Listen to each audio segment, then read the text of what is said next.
I would like to first invite Dr. Sunder Ram Korivi, but let me first introduce him to all of you. Mr. Sunder Ram Korivi is one of India's most respected voices in capital market education and policy evolution.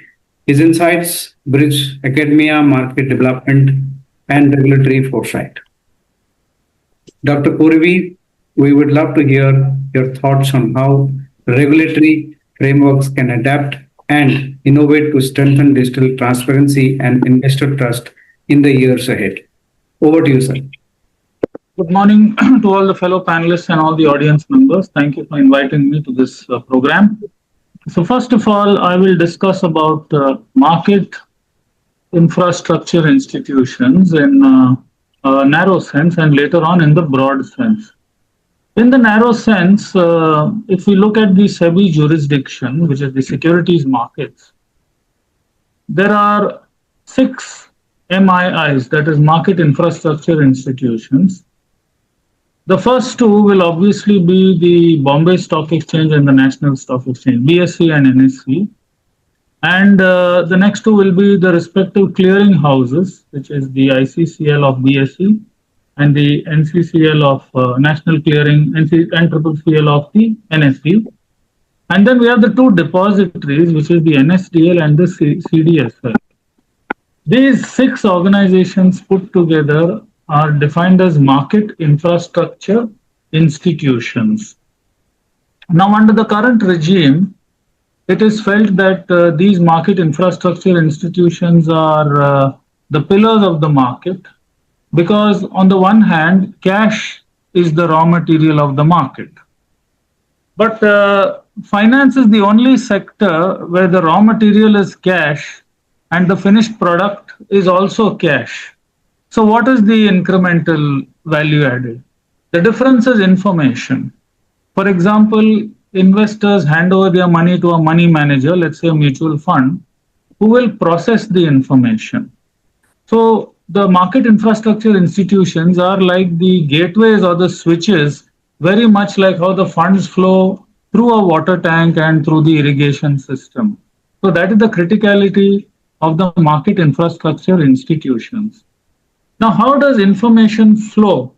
I'll take a broader view now. Information flows, particularly the corporate sector. Information emanates from companies and they report at regular intervals to their registrar of companies, respectively, in the respective states and union territories. And there, the rule maker is the Ministry of Corporate Affairs. So the Ministry of Corporate Affairs administers the Companies Act, and under the Companies Act, information emanates from companies to the respective registrars of companies and from then on to the MCA. Now, an important point is there are several unlisted companies that have to adhere to the Companies Act, but they will have to adhere to the SEBI regulations only after they are listed. So companies need to be prepared to deal with a wider body of shareholders once they become public and once they start accepting the private equity funds and the angel investor funds. Now, apart from that, MCA is applicable to all companies, whether listed or unlisted. Then if we go downstream, we have the 5 regulators, 5 domestic regulators, which are RBI, SEBI, IRDA, PFRDA, and IBBI. That is the Insolvency and Bankruptcy Board of India. So these are the 5 regulators who will set the rules of the game in their respective jurisdictions, whether it is banking, securities markets, insurance, pension, and the insolvency markets. Now, as far as the SEBI jurisdiction is concerned, we have something known as the gatekeeping function. Now, who are the gatekeepers? The first gatekeeper is the CFO, from where the information across the company is consolidated and it emanates from there. And then you have the audit committee and the auditors, where the CFO and the auditors interact, and you have the board of directors. So the board of directors, audit committee, CFO, auditors, these are the first gatekeepers of the organization from where the information emanates. That is the Gangotri, And from there on, the information flows to the rest of the financial markets. Then you have two more gatekeepers. One is the debenture trustees, and the other are the credit rating agencies. So, if there is an information breakdown, it represents the failure of the entire chain of the gatekeepers. Then there are other gatekeepers also. For example, credit information bureaus, there are four of them, which is Civil TransUnion, we have Equifax, we have Experian, we have CRIF. And apart from CRISIL, we have other major rating agencies such as ICRA, Fitch, CARE, Brickworks, and maybe one or two more. Now, these information flows coming is filtered and passed on to the investors, and for the investors, it is take it or leave it. Since 1992, SEBI has been following what is known as a disclosure-based regulation. That means when you see a prospectus, the merchant banker's responsibility is to see that all true information, all material information is there in the prospectus. It is not a recommendation. This is very much like the statutory warning on a cigarette packet.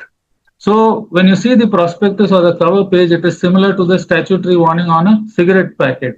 It is not a recommendation for investing, and therefore principle of buyer beware applies in the securities markets also. Now the other regulators, so in the SEBI jurisdiction, we have credit rating agencies, and we also have research analysts, and we also have proxy advisory services. Now, proxy advisory services generally advise institutional investors, both domestic and foreign, but many of their reports of excellent quality are put out on the public domain. And the lay investors, the retail investors also can take advantage of that when a very serious corporate governance issue is raised by these proxy advisory services. So in addition to credit information bureaus and credit rating agencies, we have these research analysts and proxy advisory services. There are three proxy advisory services: IIAS, InGovern, and Stakeholder Empowerment Services. And for the benefit of everyone here and the audience, I would say that their reports are also excellent. I have to say that many of the market participants who are dealing in Indian securities markets as well as global securities markets, they have high words of praise for the manner in which SEBI is regulating the information, and the availability of corporate information today is as good, if not better, in comparison to the corporate information available in the rest of the world. But there's always room for improvement. SEBI regulates the information flow through four regulations or four switches. For new companies, it is ICDR, that is issue of capital. For existing companies, it is LODR, which is the listing obligations and disclosure requirements. And for acquisitions, open offers, there is SAST, securities share acquisition, substantial acquisition and shares, shareholder and takeover regulations. Okay. And then there is another one which is prohibition of insider trading. So this is the general shape. To put it in lighter vein, issue of capital means new shares, new investors, and therefore that is the Brahma function of the information. For an existing company, they have to sustain the information, so that is the Vishnu function. And if a company does not do well, inefficient managements are replaced by efficient management through the device of takeover, that is known as the Shiva function. And last but not the least, you have the prohibition of insider trading, where insiders are prohibited from trading except on certain trading windows. So to prevent inside sensitive information. So that is the Narad Muni function. So in this way, we understand that information is the raw material of the market. Last but not the least, in the context of VRIGHT and today's event, I would like to say that even the academic world is seized of this matter relating to the quality of information. And there are academicians like Peter Carr, etc., who advocate subscription to digitized information. And if you run a program through the digitized information, thousands of news bits relating to a company can be collected, and they do a sentimental analysis. For example, the mass of news appearing every day, how many are positive sentiment, how many are negative sentiment, so that investors can take a position. And last but not the least, I would like to say that it is the duty of a listed company to respond to rumors. So rumor verification have to be taken care of, either confirm or deny to the respective stock exchanges. And last but not the least, I'll close my opening remarks by saying that under the Companies Act and under the LODR, companies are supposed to have a vigil mechanism and a whistleblower policy. So all said and done, since the advent of SEBI in 1992, we have come a long way, and the evidence is for all of us to see that the quality of information has been improving substantially, but then there's always room for improvement. So with this, I hand it back to Arya. Thank you, sir. Thank you so much. You have given a fantastic, insightful perspective on how the regulatory things can work.